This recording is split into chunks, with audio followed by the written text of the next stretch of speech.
bagaimana kita menggunakan WhatsApp ini dengan cara yang bijak.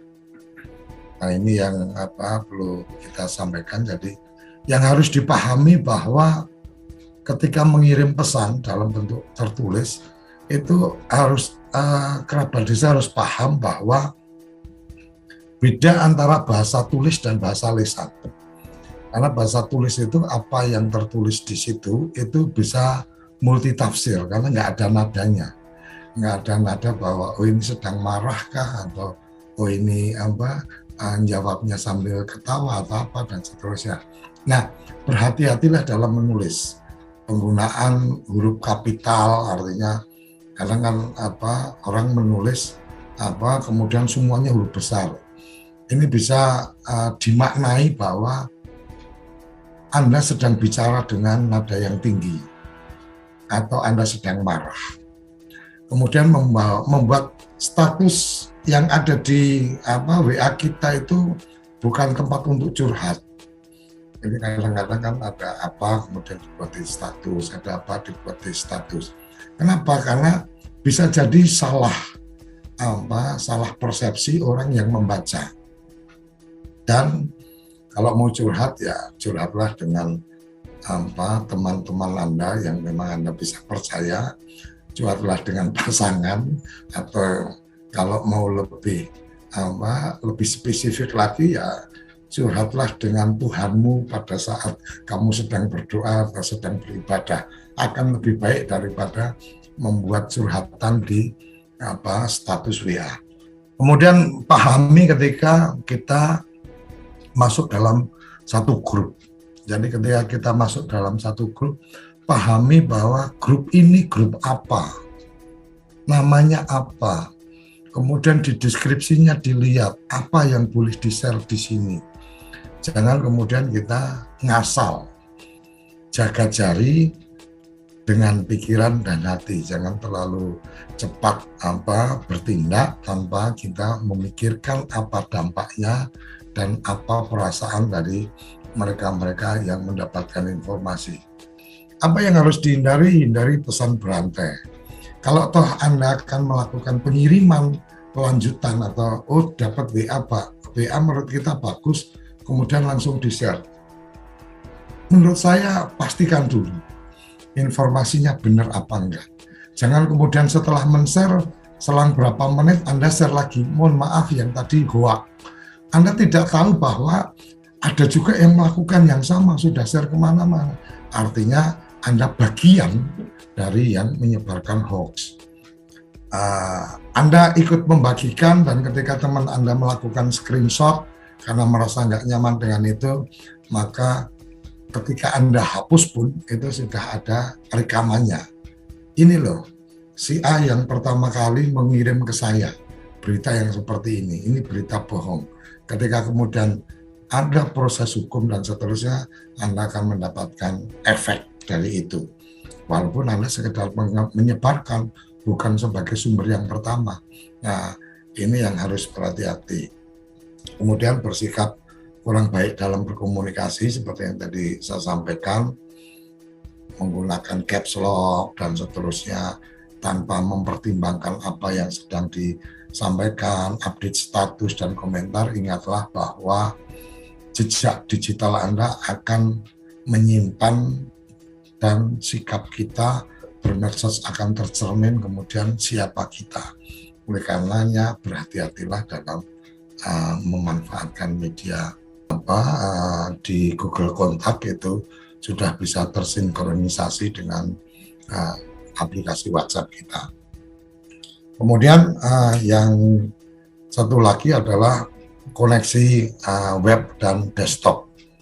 Jadi mungkin kalau untuk yang menulis panjang dan seterusnya capek kalau kita dengan menggunakan handphone, maka itu bisa juga dikoneksikan ke desktop atau di monitor PC maupun di laptop dengan masuk menggunakan koneksi dari web tentang apa dan seterusnya. Kemudian Untuk admin, pastikan setting grup dengan teliti. Artinya ada bagian-bagian dari setting itu yang Anda harus perhatikan. Apakah kemudian grup ini hanya sekedar untuk memblast informasi, tidak ada yang bisa mengirim pesan di situ, atau kemudian adminnya siapa saja bisa kemudian bisa, apakah hanya admin yang bisa merubah deskripsi atau semua orang bisa merubah deskripsi. Jadi kadang karena kita nggak teliti, maka pas ada yang iseng mungkin handphonenya dipegang anaknya atau apa, dipencet-pencet, akhirnya nama grupnya berubah, deskripsinya berubah dan seterusnya. Ini karena kita kurang teliti pada saat membuat setting grup. Kemudian tidak menginvite. Jadi saya punya kebiasaan kalau itu grup yang lebih bersifat publik, maka saya tidak melakukan invite atau memasukkan orang ke dalam grup. Tapi saya mengirimkan pemberitahuan kalau mau masuk ke grup silahkan. Kenapa? Karena orang yang dimasukkan, kalau kita tidak melakukan komunikasi lebih dulu, ini kadang-kadang yang kita tidak sadari, karena kita merasa bahwa orang ini perlu ada di grup, langsung di-invite, sementara mungkin dia tidak nyaman atau tidak sepakat dengan grup itu. Ketika ada yang invite dimasukkan dan kemudian orang itu keluar, maka anggota grup akan berpikir bahwa grup ini tidak dikelola dengan baik. Karena ada orang yang baru saja dimasukkan, tahu-tahu sudah keluar. Nah, akan lebih baik share link untuk ajakan, atau kalau kemudian akan di-invite itu permisi dulu atau minta izin.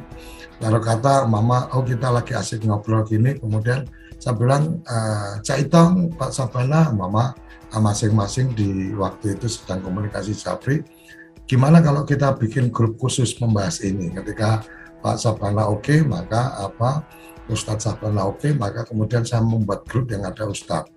Kemudian saya sampaikan ke Cak Itong, saya ada grup ini bareng Ustadz Sabana. Oke nggak untuk gabung di sini? Oke, boleh. Itu bisa di-invite. Nah, ketika grup itu jadi menjadi grup yang publis, lebih baik nge-share-nya adalah share untuk link join. Jadi link join itu bisa di-share ke mana-mana sehingga orang yang bergabung itu karena keinginan, bukan karena kemudian dilakukan dalam tanda petik pemaksaan dimasukkan ke grup. Nah, kemudian memastikan bahwa admin ini melakukan peringatan kepada anggota yang melanggar ketentuan dari grup. Kemudian menginformasikan lebih dulu kalau member akan dikeluarkan, atau kalau saya kadang-kadang ya tidak perlu saya peringatkan karena di grup sebenarnya sudah ada informasi apa yang tidak boleh Anda lakukan. Itu yang menjadi penting catatan ketika kita menjadi admin dari grup WA. Kemudian untuk member, seperti yang tadi saya sampaikan, perkenalkan diri. Jadi anggota member segera memperkenalkan diri sesaat setelah bergabung. Makanya memperkenalkan diri itu baiknya lengkap.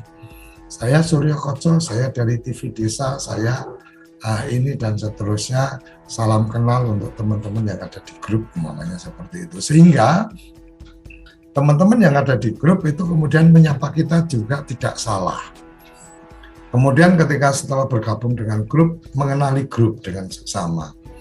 Anggotanya siapa, jangan ujuk-ujuk langsung nge-share informasi dan seterusnya. Jadi dibaca dulu deskripsinya, dipelajari dengan baik. Apabila ada yang kurang jelas ditanyakan di admin, karena di daftar itu kan ada ketahuan untuk adminnya siapa. Kemudian jadilah anggota yang baik, yang bijak, jadi menjaga etika berkomunikasi, menghindari penyebaran sara, pornografi atau kekerasan, periksa kebenaran berita sebelum di-sharing, tidak banyak berbicara, tidak menyela, dan tidak ngobrol pribadi. Jadi grup itu adalah keperluannya untuk bicara dengan grup. Kadang-kadang kita lupa keasikan menyapa, ternyata ada ini di sini, kemudian tektokan di situ. Hello, ini grup, ini bukan obrolan pribadi. Jadi lebih baik ketika kemudian pengen lebih lanjut, ya dijapri aja, bisa ngobrol apa kabar, kamu sekarang di mana, dan seterusnya dan seterusnya. Kemudian memberikan mention kepada anggota yang memang memerlukan respon khusus. Jadi Mama pengen mendapatkan respon dari Pak Ivan umpamanya di grup, ya di mention apa nomornya Pak Ivan. Pengen mendapatkan respon dari saya, di mention nomor saya, supaya apa? Ketika pas kita buka grup itu kita tahu bahwa ada yang sedang mention kita untuk segera diberikan respon.